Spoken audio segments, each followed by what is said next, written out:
Hello, everybody. Welcome back to Checkride Chat.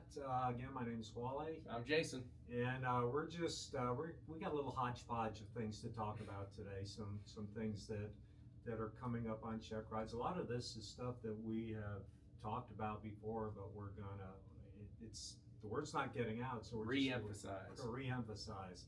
But before we do that, we're gonna do the shameless plug about Oshkosh EAA Air Venture. We're going to be there. We're going to be there on Wednesday, and gosh dang it, I don't even know what the date is today. I don't know.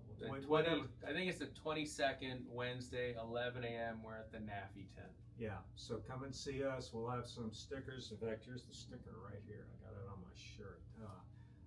We'll have some stickers to give out, and just come and say hi, and it'd be cool to kind of meet some of you guys. But anyway, we will be giving a presentation at Oshkosh on 22nd. Wednesday. Yeah. So Wednesday at 11, and then if you're there on Thursday, I think it's Thursday. If you pull up NAFI, you'll see the roster on what's kind of going on. But I think the very following day, which I'm assuming will be there also, there's actually just a DPE forum. So Wednesday is just Wally and I doing this, answering specifics, whatever you want to talk about. The next day is a DPE forum, which I think that's going to be a bigger panel of probably question and answer. So that might be nice too. Yeah, probably people who really know the answers. Yeah. Okay. Yeah, no. Anyway, so we're just talking about things that have come up on Checkrides. I had Jason. I had a young man about a couple of weeks ago. Was doing a commercial single engine, an initial commercial Checkride, and we were walking out to the airplane, and he said, "Oh, by the way, I'm going to fly from the right seat." And I said, "Well, okay. What are your thoughts about a person doing an initial commercial Checkride from the right seat?" I've done it. I think I've done that twice for applicants. I'm not opposed to it. I understand why they're doing it. I would say focus on the seat that you're training in, because you haven't been trained as a CFI. So we need to master commercial maneuvers first, right? And then you're going to adapt to that. So if you choose to do that, it's a great idea. I would almost be ambidextrous at that point, but I would be comfortable in the right seat, but you need to nail it from the left seat. Yeah. I've probably done, I'm going to say, maybe 6, 7, 8 Checkrides. It's not common. Right. It's not very common. But when this young man said this to me, I said, okay, that's fine. So I hopped in the left seat. He hopped in the right seat. We went out. We did the Checkride, and there was kind of a speed bump that we hit. He actually did fairly well on most of the maneuvers. All the landings were fine. We went up. We did the high work, the stalls and everything. Where he struggled was on the engine out landing, the emergency landing, and he got slow. We were in a Piper where best glide speed was 73 knots, and we got pretty slow as he was coming down. Slow enough to where I almost took the controls of the airplane. And that would have resulted in a notice of disapproval had I done that. At that point, he looked back and he caught it, and he increased his airspeed. And my point is, if you're sitting in the left seat, and this was a Piper, I believe, a Warrior, maybe an Archer, but it was a 6-pack type airplane, an older airplane. It wasn't G1000. If you're sitting in the left seat, your primary instruments, whether it's a 6-pack, whether you got some PFD or whatever, are right in front of you. Okay, they are right smack dab in front of you. If you're turning your head to look for a landing spot, that PFD or whatever you're looking at is probably never more than about 180 degrees out of, or 100, excuse me, not 180, probably never more than 100 degrees out of your field of view, whether you're looking left or Yeah. right. Now you switch to the right seat. If you're in the right seat, first of all, those instruments are probably 45 degrees out of your field of view, just looking straight ahead. Moreover, there's parallax error on Exactly. that. There's parallax on that Exactly. view also. And the landing spot that this young man picked was off his right shoulder. So now he is doing this, and again, his airspeed indicator was probably about 180 degrees out of his field of view. I don't know if this is what led to it, but you know, he did catch it, and the end result of the check ride was satisfactory. But during the debrief, we talked about this a lot, and I said, I believe that the fact that you were in the right seat puts you in a bad situation. And you know, he went right into, well, you know, as soon as I'm done here, I'm gonna start CFI training. I said, yeah, but starting that CFI training would have been a lot less.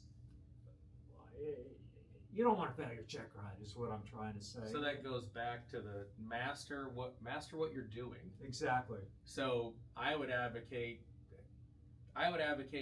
if you're gonna do that, yeah, fine, train both seats. Yeah. But I would say not a handful. I would say a lot of examiners will say no, although there's nothing defined of what seat you need to occupy. Right. But you're gonna have a lot of examiners. I think they would tell you no, but I would still just almost be standard. But if you're gonna do it, train like that. But again, you're not the instructor yet. You're not. Exactly. Those maneuvers aren't kind of instructor maneuvers. Yeah. I think that's not the purpose of it, right? Yeah, and the example I used for him, I said, you know, I'm into cycling. I try to ride about 100 miles a week on a road bike. I've got a 3-year-old granddaughter who's just now beginning to ride a tricycle. You know, I didn't just grab this 3-year-old granddaughter and put her on a 58 centimeter road bike and say, here, go ride. You know, you take baby steps. So you know, previous to this happening, I never really had an issue with someone doing a commercial check ride from the right seat. And again, today I don't have an issue if that's what you want to do. It's your call, and it's perfectly within your rights, I believe. But I don't think it's a good idea. I think let's finish your commercial training. Then let's hop in the right seat with your instructor, and then work on that CFI training. Yes. So I'd like to piggyback on something Wally just said. Picking his field, right? And he did it, and I'm just going to piggyback on the engine out procedure as a whole, right? So I had a check ride last week, and not a similar thing, but a similar enough thing happened. So where I'm going with this is, in the check ride, I'm assuming most of you guys and girls are probably going to be a little bit nervous. Agreed? Yeah. I would say yes. Yeah. So I cannot emphasize enough, you're going to play how you practice, right? So what I'm getting at, when you lose an engine, a lot of people will say ABCC or ABCD, right? Airspeed, best place, checklist, and then either communicate or declare, right? So however you want to do that, if you're nervous in a check ride, this is a pitch on know your avionics and practice. How you practice is going to be how you play. What I'm leaning towards here, if you think you're nervous in a check ride, when that propeller actually stops, whatever level of nerves you have in a ride just got amplified to the nth degree. Yes. So when we're doing these engine outs, if you want to really go down that path, imagine you have your spouse, your kids, your parents, your friends on board. They're relying on you to know what you're doing. So two things: picking where you're going, and then that airspeed, right? So remind me if I miss one of these. Know your avionics. So I queried this guy. I said, "Where are we?" And he comes back, and we were in Denver. We were out of Rocky Mountain. He goes, "Oh, I'm a little bit south of the field," is what he told me. "I'm a little bit south of the field, and I'm landing in the striped fields." And if you're in Denver flying out of Rocky Mountain, you probably know exactly what I'm talking about. You know exactly where he was. The issue, what I'm getting with when I'm saying know where you are, is going back, hitting a previous Checkride chat conversation. This is why you need to kind of keep up with your cross country. Where am I? What VORs am I next to? What airports am I next to? Moreover, he had a 430. There's a really cool thing. One of the chapters on a 430 is nearest. At no point did he scroll to nearest airport, nearest VOR. Right. So when you go to that nearest, if you selected the VORs, I'm next to, Mile High, and I'm on this radio at this mileage. I'm 8 miles south of Jeffco on the XYZ radio type thing. That is much more definitive of I'm in the striped fields and I'm 5 miles south of the field. The other aspect on the 430s, 530s, actually on all of them, it's always that a Garmin's a Garmin. And yes, I'm not picking on Garmin. I love Garmin. That's kind of the most common. But you can also get a lat long out of a Garmin. Find out where on the 430, 530, all you have to do is push it. The right knob, just push it, and it brings up a cursor. It brings you elevation. It brings a bearing from where you are, so you can move it around. It's like the old Etch-a-Sketch, but then it gives you a lat long, so you can read off to people your lat long. So that's know where you are. And what I'm getting at is, and what I told him in the debrief, you're not always going to be flying in Denver. Right. You said the striped fields. All of you guys and girls, when you're flying and training, you're intimately familiar with your area for your home airport. I would say 20 to 30 miles away from the airport. But when you go on this cross country to a place you've never been, you have no idea where you are. Yeah. So track along on your cross country flight plan, or know the avionics. I'm on this radio. I'm at this VOR. Go to the nearest page. I'm on a 123 bearing from Huntsville Airport at 8.9 miles. That is much more defined. Yeah. I think we were talking about it earlier. What do you say? I think you said Livingston. I'm 10 miles from Livingston Airport. Yeah. That's a lot of area. Yeah. 10 miles where? Yeah. So when you guys are doing the engine outs, the emergency outs, know where you are. Try to be pointed. Try to be very defined, if that makes sense. Yeah. And food for thought. What are you gonna squawk? Yeah. Don't forget. A lot of the checklists Don't for even this bring it up. don't even I know. bring up squawking 7700. I tell people all the time, if I lose an engine, as I am pitching or trimming for my airspeed, and I like to use the word trim for the airspeed rather than pitch for the airspeed. You pitch for it, then you let go, and you're not there anymore. So trim for the airspeed, I think, is a better way of saying it. But anyway, while I'm doing that, I'm reaching over, I'm putting in 7700. I think that is the most powerful thing that we can do is squawking 7700. We'll close on this one for the engine out stuff. Some schools do it, some schools don't. They'll go 7700. If you cannot get it restarted, if you're in fact going down and you have an ELT on switch, turn it on. Absolutely. Most of the ELTs are on the dash, right? So, and they live in the arm position. So flip it from arm to on before you hit the ground. Don't necessarily rely on that hit, that impact, that G-force. Right. Don't necessarily rely that the ELT is actually going to activate when you hit the ground. Yeah.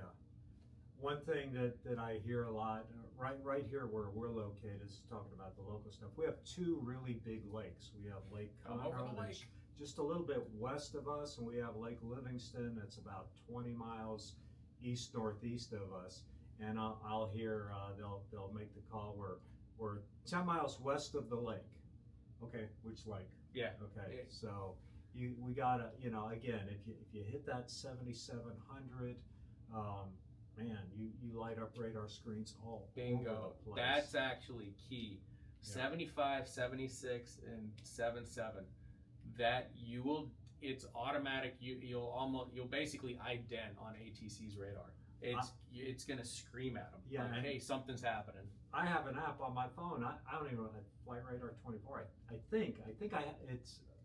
I get a text message when anybody in the world squawks 7,700, 7,600, or 7,500. And you know what? When it's 7,600, you know what kind of airplane it almost always is? It's an Airbus, an A321. So I'm sorry to you Airbus guys. Oh, wow.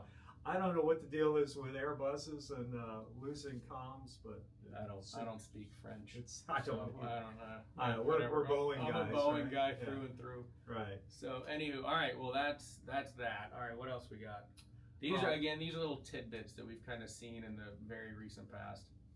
So when you look at your checklists, you know, over on the left side is usually think of each line of a checklist as a sentence.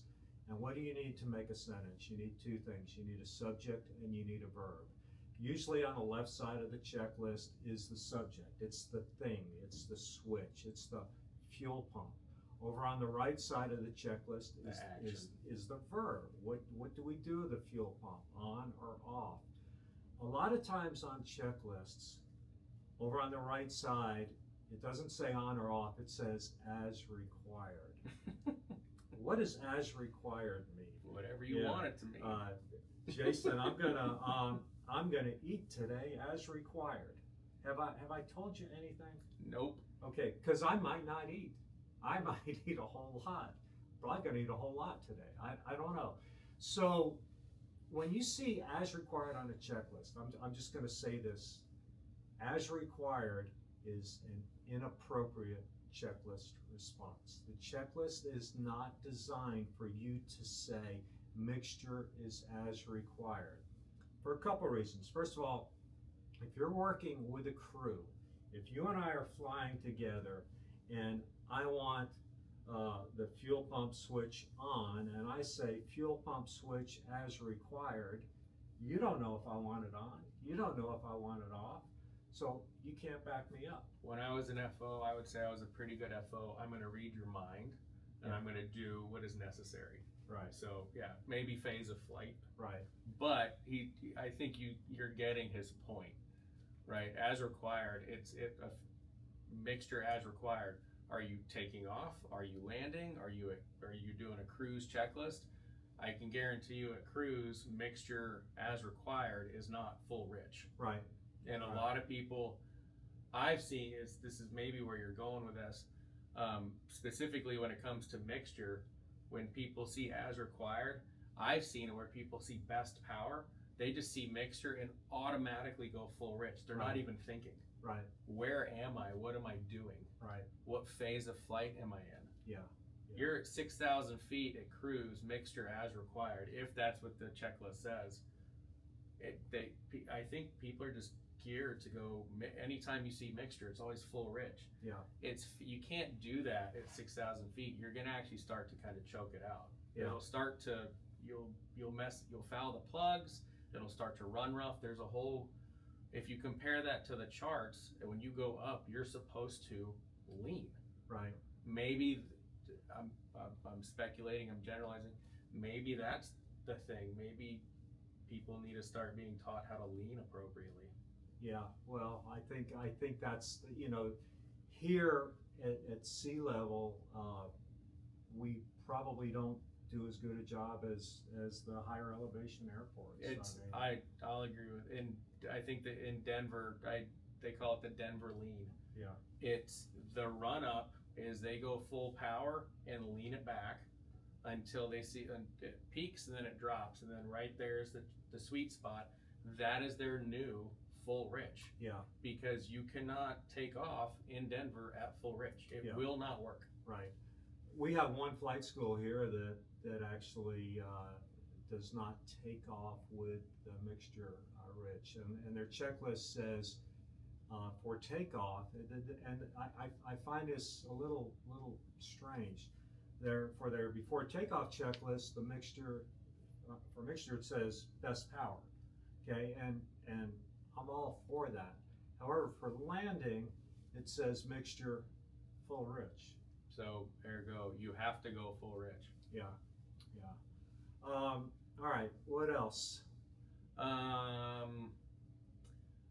So yeah, learn how to lean and learn the. We are full of old school ways. Why? Because we're old. Yeah. Sorry, I'm still a kid at heart, but yeah, I get it. You know, I don't have an AOL account though. The at AOL.com, I don't have that. Did you ever? Yes. Okay, I did too. That is a true test of age. Yeah. But where I'm going with that is, it's learn how to lean, right? You have all these new glass things. The G1000, they have lean assist. Yeah.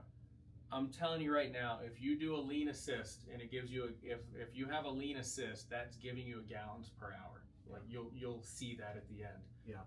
I will put money on the table right now. No, I'm not gambling, because it's not gambling when you know you're right? I can do it the old school way.